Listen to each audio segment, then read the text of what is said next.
नमस्ते दोस्तों। Day 2 of our editorial series. आज भी मैं आपके लिए डिफिकल्ट एडिटोरियल को बिल्कुल सिंपल लैंग्वेज में ब्रेक डाउन कर रही हूँ ताकि आप न्यूज़पेपर कॉन्फिडेंटली पढ़ सको। चलिए शुरू करते हैं।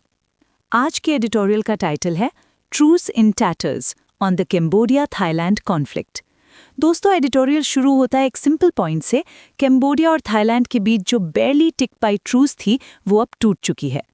ट्रूस का मतलब होता है लड़ाई को टेम्परेरीली रोक देना, एक छोटा सा पीस ब्रेक जिसमें दोनों साइड्स डिसाइड करती हैं कि कुछ वक्त तक फाइटिंग बंद रहेगी। सिर्फ 2 महीने पहले यूएस प्रेसिडेंट ट्रंप ने एक सीज फायर करवाया था, लेकिन अब सिचुएशन फिर से गर्म हो गई है। मई में बॉर्डर पर प्रेय विहार टेम्पल के पास एक स्कर्मिश हुआ। स्कर्मिश यानी एक माइनर क्लैश जिसमें एक कैम्बोडियन सोल्जर मर गया।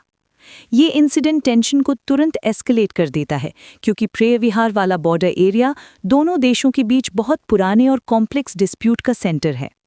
आगे बढ़ने से पहले समझते हैं कि इस जगह पर डिस्प्यूट क्यों है। क्योंकि कैम्बोडिया और थाईलैंड की border British French colonial period में बनाई गई मैप्स पर डिपेंड करती थी।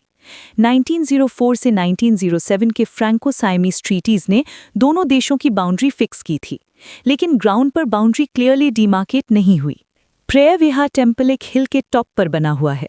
टेम्पल का मेन स्ट्रक्चर कैम्बोडिया की तरफ पड़ता है, लेकिन उस तक पहुंचने वाला लैंड यानी अप्रोच रोड और आसपास की जमीन थाईलैंड क्लेम करता रहा है। 1962 में इंटरनेशनल कोर्ट ऑफ जस्टिस ने टेम्पल का ओनरशिप कैम्बोडिया को दे दिया। कोर्ट की इंटरप्रिटेशन के हिसाब से टेम्पल के आसपास का एरिया भी कैम्बोडिया की टेरिटरी का ही हिस्सा माना गया, लेकिन थाईलैंड ने इस इंटरप्रिटेशन को एक्सेप्ट नहीं किया। यही वजह है कि टेम्पल का इशू ऑफिशियली तो डिसाइड हो गया था, लेकिन सराउंडिंग लैंड पर दोनों देशों के क्लेम्स टकराते रहे। तब से थाईलैंड और कैम्बोडिया दोनों इस हिल एरिया को अपना बताते आए हैं, जिसकी वजह से ये रीजन डेकेड से एक मेजर फ्लैश पॉइंट बना हुआ है। इसीलिए जब यहाँ एक छोटा सा डिस्प्यूट भी होता है तो वो पुराने हिस्टोरिकल टेंशन्स को फिर से एक्टिवेट कर देता है और दोनों तरफ सस्पिशन और मिसट्रस्ट बढ़ जाता है। इस इंसिडेंट के बाद कैम्बोडिया ने तुरंत रिएक्शन दिया। थाई गुड्स पर बैन लगाया, बॉर्डर क्रॉसिंग्स बंद किए, बायलैटरल टाइज एक नया लो देखने लगती हैं। जुलाई में लैंडमाइन ब्लास्ट में 5 थाई सोल्जर्स घायल हो गए। थाईलैंड ने सीधा कैम्बोडिया को एक्यूज किया और डिप्लोमैटिक टाइज डाउनग्रेड कर दी, यानी कि रिलेशनशिप ऑलमोस्ट ब्रेक के लेवल तक आ गया। इसके बाद सिचुएशन वर्स्ट हो गई। क्रॉस बॉर्डर फायरिंग शुरू हुई, 48 लोग मारे गए और 3 लाख से ज्यादा लोग सिर्फ 5 दिन में अपने घर छोड़ने पर मजबूर हुए, यानी एक फुल ब्लोन ह्यूमैनिटेरियन क्राइसिस बनता जा रहा था। लीट जुलाई में मलेशिया के पीएम अनवर इब्राहिम ने ट्रंप की बैकिंग के साथ एक सीज फायर करवाया। थोड़ा सा काम आया, लेकिन मिसट्रस्ट कहीं नहीं गया। नवंबर में एक और लैंडमाइन ब्लास्ट हुआ जिसमें थाई सोल्जर्स इंजर्ड हुए और थाईलैंड ने सीज फायर इम्प्लीमेंटेशन को सस्पेंड कर दिया। इसका सिंपल मतलब यह है कि जो शांति ऊपर ऊपर दिख रही थी वो एक्चुअली स्ट्रांग नहीं थी। दोनों देशों के बीच की असली टेंशन कभी खत्म ही नहीं हुई थी, बस टेम्परेरी रोकी हुई थी। फिर दिसंबर 7 को फाइटिंग ऑफिशियली रीस्टार्ट हो गई।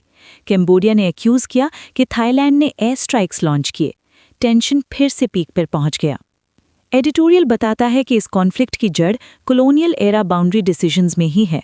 पेपर पर बनी पुरानी बॉर्डर्स ग्राउंड रियलिटी से मैच नहीं करती और इसी वजह से प्रेय विहार टेम्पल का ओनरशिप इशू शुरू से ही एक मेजर फ्लैश पॉइंट बना हुआ है। एडिटोरियल का फाइनल मैसेज क्लियर है। अगर ये कॉन्फ्लिक्ट मेटास्टेसाइज हो गया, मेटास्टेसाइज का मतलब होता है तेजी से फैलकर और सीरियस स्टेज तक बढ़ जाना, तो पूरा साउथ ईस्ट एशिया की स्टेबिलिटी हिला सकती है। म्यांमार का क्राइसिस वैसे ही रीजन को डिस्टर्ब कर रहा है। इसलिए एशियन कंट्रीज स्पेशली मलेशिया और इंडोनेशिया को तुरंत मीडिएशन करवानी चाहिए, डायलॉग दोबारा शुरू करवाना चाहिए और दोनों देशों के बीच ट्रस्ट बिल्डिंग मेजर्स प्रमोट करनी चाहिए। बस दोस्तों, आज का ब्रेकडाउन यहीं तक। शॉर्ट्स में हम एडिटोरियल की डेली वोकैब, एमसीक्यूज, इडियम्स भी पोस्ट कर रहे हैं, ज़रूर चेक करें। कल फिर मिलते हैं।